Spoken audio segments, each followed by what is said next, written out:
usa ka notadong mga watay ug motor nga taga-Dakbayan sa Subo nasikop sa Talisay City.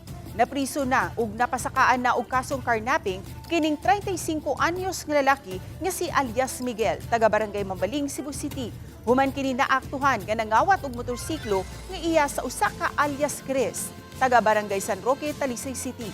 Matud sa kapulisan nga magdala-dala og master key ang suspect nga mo iyang gamiton pagpaandar sa pipila ka mga motor. Nasikop na ang suspect kaniadto apan nakagawas lang.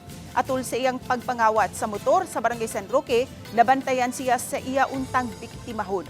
Dayon gigukod sa biktima uban sa laing duha pa ka mga lalaki. Dali usab sila nakapangayo og tabang sa Talisay City Police. Hinungdan nga nasikop kini sa Barangay Inayawan, Cebu City ug na-recover ang motorsiklo.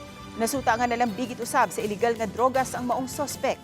Mahimangno sa kapulisan nga mas maayo gayud ang pagkontak dayon sa kapulisan inay nga mag-post una sa nahitabong krimen sa social media alang sa dinaliang pagresponde. Igukod nila until Inayawan, Cebu City.